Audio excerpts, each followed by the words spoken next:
I've been a deputy for just over 10 years now, most of that time assigned to nights in a county that's more farmland than city. My partner for the last 5 has been a Belgian Malinois named Jet. He's certified in apprehension and article searches, and he's as steady as they come. I've seen him track through gunfire at the range, ignore fireworks on the 4th of July, and crawl under collapsed barns without hesitation. That's why the call we caught one February morning still sits wrong with me. It was around 3:15 a.m. when dispatch aired a priority welfare check. A teenage girl had texted 911 instead of calling. The message was short and full of spelling errors. Hayes, back in the house. Please hurry. The address came back to a rural property about 12 minutes from my location, down a 2-lane highway and then a gravel road that dead-ended near a tree line. The note said deputies had responded to that residence twice in the past for domestic disturbances, but no arrests were made. I acknowledged and started that way. Another unit, Morales, advised he was 10 minutes out from the opposite side of the county. Dispatch attempted to text the girl back, but there was no response. They tried calling. It went straight to voicemail. As I turned off the highway, my headlights caught nothing but open fields, dusted with frost. There were no street lights out. There, just darkness and the occasional silhouette of a barn. The gravel road crunched under my tires as I approached the address. The house sat alone at the end, a 2-story farmhouse with a wraparound porch and one dim light glowing in an upstairs window.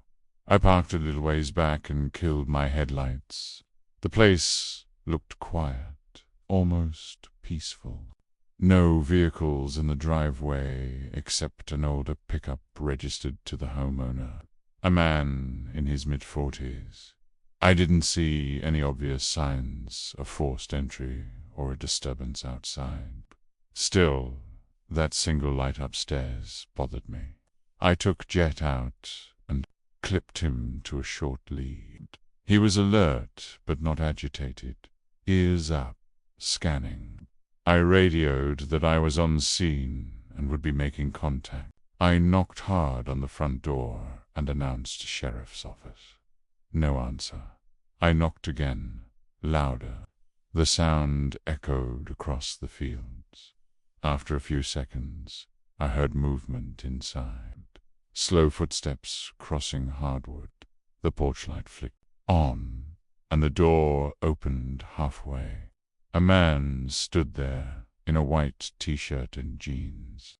He looked like he'd just rolled out of bed, but there was no grogginess in his eyes. He stared at me like he'd been expecting someone. I explained that we received a message from a phone associated with this address indicating someone needed help.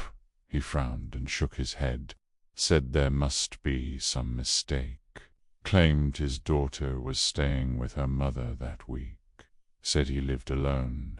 While he talked, Chet shifted slightly, nose working the air. Not aggressive, just interested.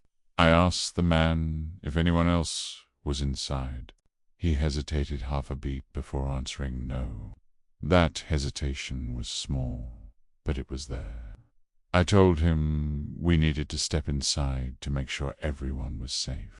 He started to object, then saw Morales' cruiser headlights turning onto the gravel road behind me.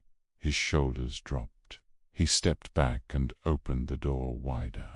The air inside the house was warm and smelled faintly of bleach. Too clean for that time of night. The living room was tidy, couch straight, coffee table cleared, no signs of a struggle. I asked the man to have a seat while Morales stood with him. Jet and I began a protective sweep. We cleared the first floor quickly. Kitchen, dining room, a small office. Nothing out of place. No broken items. No blood. No overturned furniture. If not for that text, I would have believed the man. Then we moved upstairs. The staircase creaked under our weight. At the top was a narrow hallway with 3 doors. 2 were open, revealing an empty guest room and what looked like a storage space. The 3rd door at the end was closed. That was the room with the light on. As we approached, Jet's body language changed. His tail went rigid, not wagging, not tucked, just straight. He lowered his head slightly and let out a low, sustained growl I had never heard from him before. Not his alert bark, not his apprehension barked. This was different. It was a warning. I gave the announcement again. Sheriff's office. If anyone's in there, make yourself known. No response. I reached for the knob and turned it slowly. The door opened into a bedroom. The lights from a bedside lamp cast long shadows across the walls. The bed was unmade, sheets tangled. There was a phone on the nightstand plugged into a charger. Jet stepped into the doorway and then stopped dead. He refused to cross the threshold.